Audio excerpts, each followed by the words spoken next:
Hey, want to see a color that'll blow your mind and mutate you beyond all recognition? Hope none of you are clownfish, because you may actually be able to witness color out of space. What's going on, dungeon dwellers? Welcome back to Dave's Dungeon. As always, I am the one, the only Dungeon Master Dave, bringing you all the frights and delights of modern media. How y'all doing? Yes, I am extra pumped today because I'm bringing you a surprise. Yes, I am actually going to review, for not the first time, Color Out of Space, a Nick Cage Shudder original that is probably up there with some of the best eldritch horror films I've seen. And if you don't know anything about eldritch horror, H.P. Lovecraft and his whole universe, and as a matter of fact, Color Out of Space, just like the Horror of Innsmouth and some of the other ones, they're actually H.P. Lovecraft stories. So this is an actual story from H.P. Lovecraft. We're just watching the director and Shudder bring it to life. So, for those of you who have never really had a good experience, or at least a what you would call a conscious experience of what eldritch horror has to deal with and what it's like, this is your chance. Between this, In the Mouth of Madness, and some of the newer stuff we pushed out this year, some of the stuff I talked about actually being really good eldritch horror, you're getting some, so just be patient. I really feel like it's a gold mine waiting to be explored of the horror genre as a whole. You know, it makes sense given where we couldn't do it yet, and the 90s in practicality and practical effects did as good a job as they could bringing it to life for the examples of it we get between The Thing, most of John Carpenter's work, basically. But that being said, modern horror today can bring that to life in a way that really comes to life more and can do more. It isn't so stiff and so stuck. It can we're getting to points in CG where they can replace some of the practical stuff that we wish we could do. Oh, but that being said, let's talk about how I do reviews. I know it's a little late, and I know I'm already kind of dove off in it, but I review each film based off 5 criteria. If you've never heard this before, blah, blah, blah. I'm going to try and grade this film, and I'm going to do it out of 5 categories, and hopefully that'll make sense in some way. The plot in this film is... I like the slice of lifeness of it. It doesn't necessarily feel explained, and it feels, if you don't know anything about eldritch horror and about the sort of cosmic weirdness that happens around old ones and weird things from space and the like, it'll feel disjointed and not make a lot of sense to you. But you really kind of got to look at it from the sense of what's already been explained in eldritch horror. And once you do that, if you can actually get into it and you can calm down enough from everything freaking out and being weird to sort of keep pace and watch what's going on. Sorry, my beard is itching. I cut it to shape, and now it's got like little prickles, and so now it's itching me. But yeah, it's got little notes of the source material, and it treats the source material in a certain way, and it develops it, and it shows it off, and I feel like that's what we wanted. That's what horror fans, and especially, eldritch horror fans wanted. And this movie just, ugh. It's a Cage movie where Cage rage was needed. And I love that about it. It had a place for the mania of Nick Cage that just let him unleash in some really cool ways. The family unit, the wife, I won't talk about that here in plot. Let's talk about that in special effects. So for plot, I'm going to give this a 9.5, and I only have one real complaint about that. One smallish complaint about the full plot. And I don't even know if I want to tell you, like, geez, this review is really getting off the roller coaster, because part of me wants to tell you about what happened in the first review, and part of me doesn't. But at the same time, I'll leave it for the end. I'll give this film a review, and it's great, and then I'll tell you a small segment of what happened to the first review and why it's taken me this long to kind of come back to it. So we'll just stop there with that and move on to special effects. I think the special effects in this film, with the mix of CG, practical, and the development of how CG can amplify what we're doing practically, I think this film does a phenomenal job of CG special effects. And the practical special effects of it are still really good. They're not quite to the same caliber as I've seen in other films, granted. But where they're losing points practically, they're gaining points in CG. So for me, I gotta say, this is a 10. The special effects is a 10. Now, Detention, this movie is weirdly paced. This is sort of where I feel like the movie falls off. It's hard to tell what's going on at any given moment. I will criticize it there. It is not always tense, because given something going on, you may be laughing, you may be grossed out, but it takes a while to get to the really, really tense stuff. But once it does, it stays there and it rides that like it's a bullet train. I mean, the tension grows to a fever pitch. It actually does. So I really got to give it some points there, but at the same time, I do feel like it's the weakest element of this. So I'll give it a 7. And we'll save more of the explanation of why I feel like the tension is not always on point for spoilers. We'll go to gore. I think the gore in this film is, first off, it's loud. It's extra.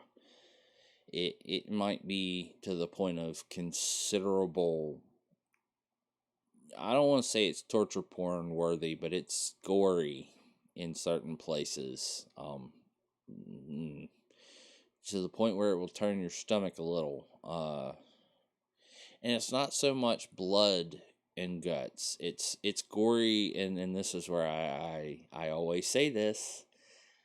Eldritch horror has a special type of gore, and it's not.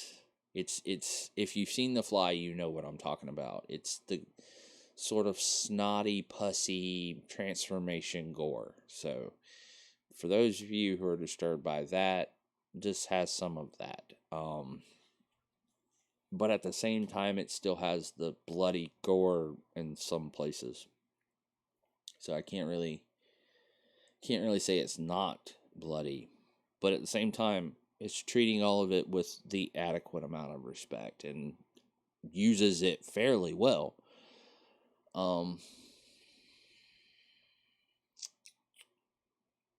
Yeah, no, I like the transformations and everything, so I'm gonna give this a 10. Um, let's go 9.5 plus what I say for special effects. Yeah, I do think those are 10, right? Yeah, those are 10. And then the tension was a 7, and then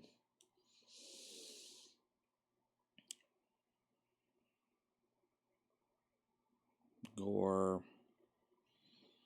Yeah, I'm gonna give it another 10, and then victim and killer.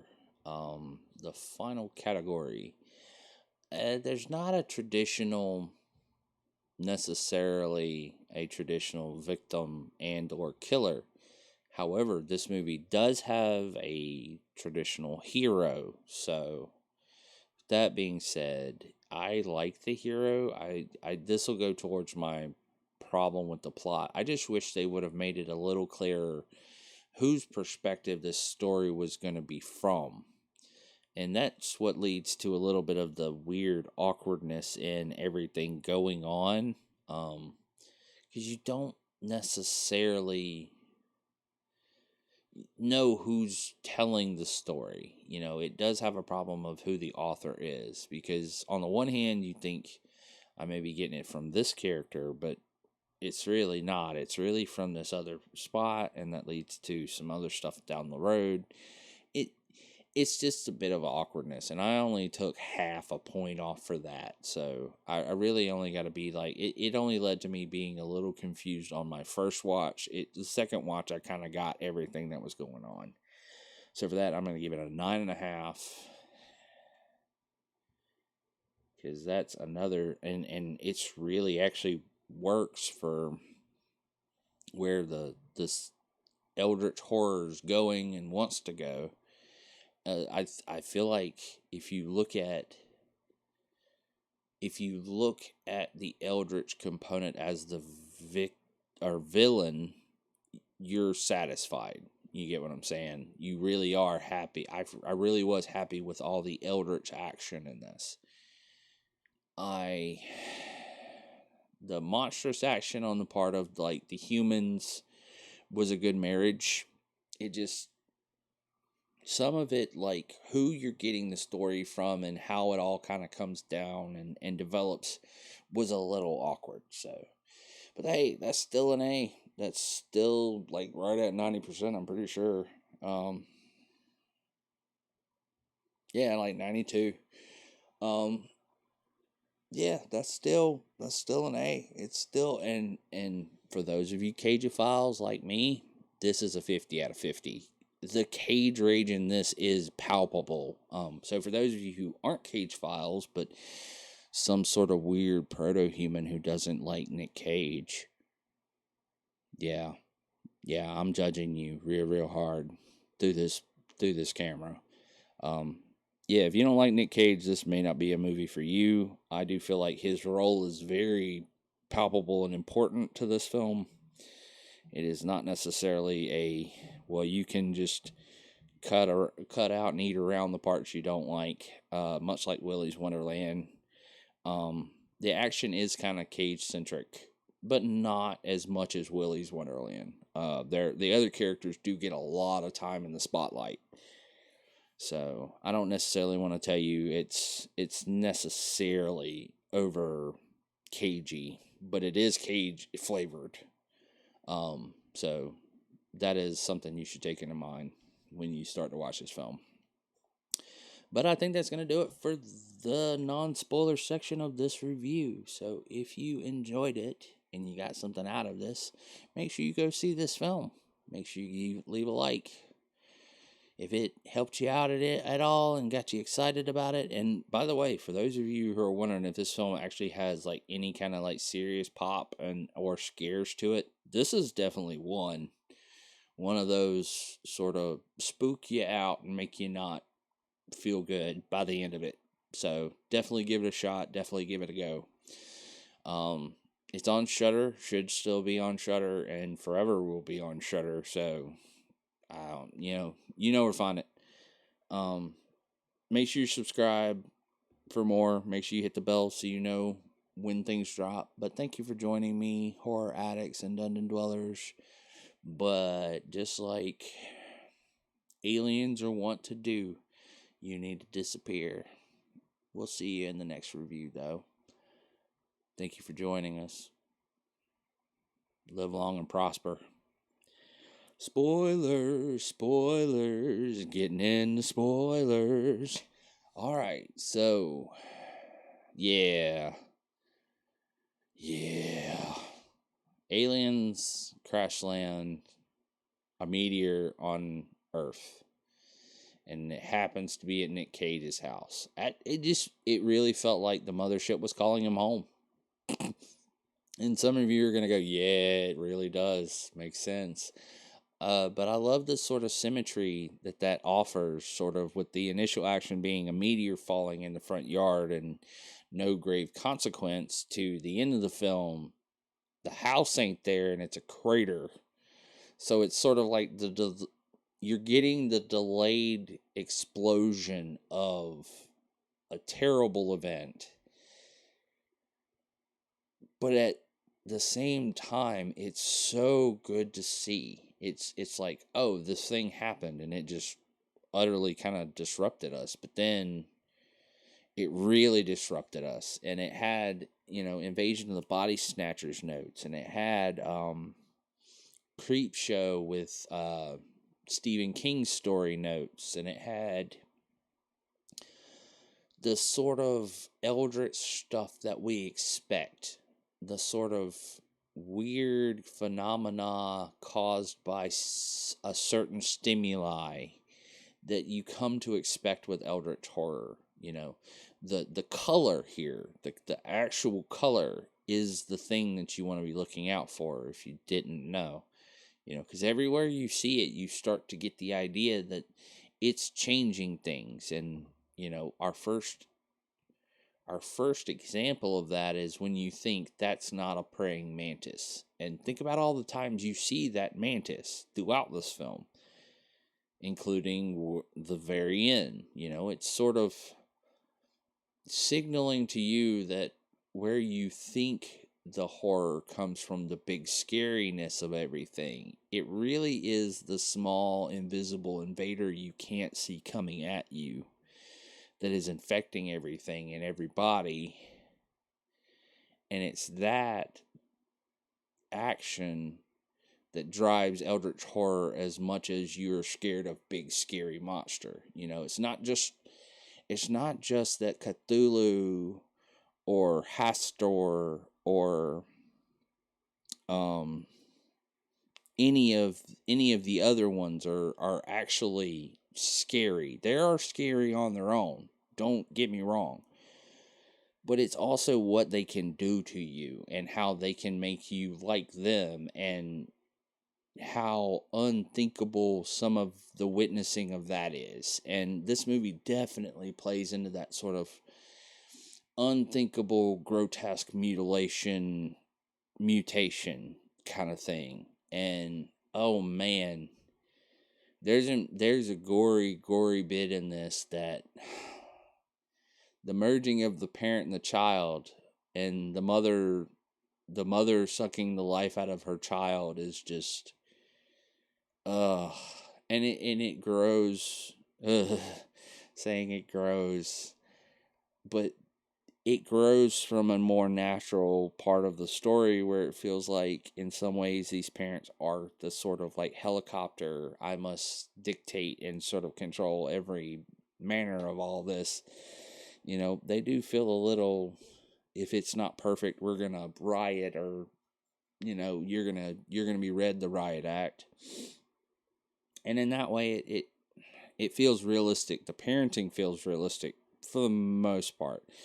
There's a little bit of weirdness they set up in the film that, I don't know, as a parent I would have understood and been like, weird stuff's going on. I don't trust any of this, but I trust you.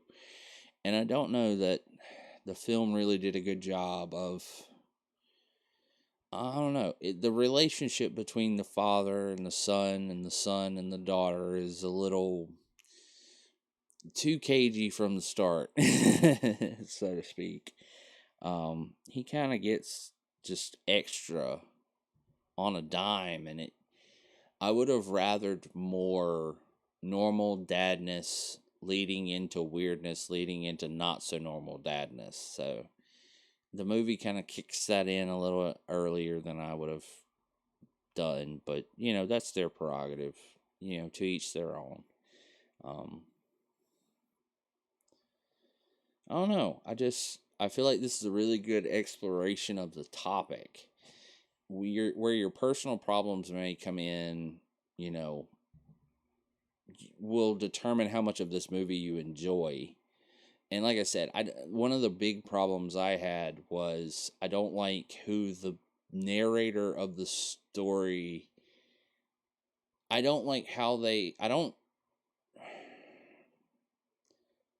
I enjoy the narrator of the story. I don't like that the story doesn't kind of give you his perspective and stick to it. You don't know who is telling the story until it's just really at the end of everything. And you're left wondering, like, who is going to make it through this? And that's a good part of it. But the sort of whose narrative of events is this, and can we trust it?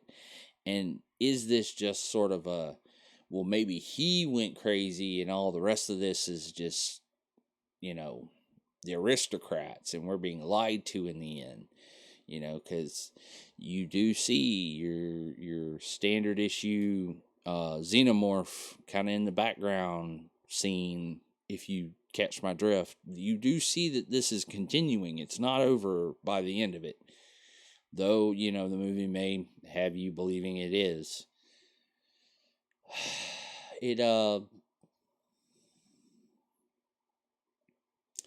It's a refreshing take on the topic, and it does so much to sort of give us so many references and callbacks to H.P. Lovecraft's actual work, and it's a well-rounded film. It's well developed. It has everything you kind of want from it, and everything you need in an eldritch horror. So for that reason alone, I gotta recommend it. But then the Nick Cage performance that's put in is just utterly perfect for what it is, and it just works. And the wife's performance too. I can't remember the actress's name, and I feel terrible about that because I'm terrible with names, but she's really good in it as well. I didn't feel like it was Cage carrying the whole film. It was everybody kind of gets in on it, including the brother, including the daughter, including our narrator. Hell, Tommy Chong gets in on it, and I feel like Tommy Chong's parts of the movie are some of the strongest. And so, for as many people in this as there are, and for as varied and as awkward as all of that could have been, it could have been a disaster. This could have been an asylum film with just a bunch of famous people in it, phoning it in and not really delivering on a good horror film, let alone a good eldritch horror project that actually is exploring and sort of pushing the bounds in that genre. But you didn't get that. You got an actual good film. To what degree everything worked or not, you can judge that for yourself. Like I said, my review is what it is. That being said, you can get more out of it. You really can. You really can. I don't know who or what you would do to get more, but I feel like this will be the stepping stone, though. This will be the stepping stone that inspires somebody to go, yes, we can push for that boundary now. We can push for how you show this off. And I'm hoping that the next film I review, which I think is Underwater with Kristen Stewart, which is about underwater eldritch horror. So fingers crossed, fingers crossed. Maybe we're going to push some bounds and actually get 2 solid eldritch horror films out this year. Who knows? I'm hopeful, but that review is yet to be, or that movie's even yet to be watched, so I'm not ready to even speak on whether that's a good movie or not. But you should see this one, just in case. But that's all the time I've got for this review. Make sure you leave a like if you liked it. It lets YouTube know that I'm doing a good job on these reviews and that you want to see more. Make sure you subscribe as well, because, it's a big wide world out there, and I'd hate for you to get lost and then all of a sudden, you get abducted by something, some color. It's fuchsia just wandering the woods. Yeah. Make sure you ring the bell so you get all the notifications.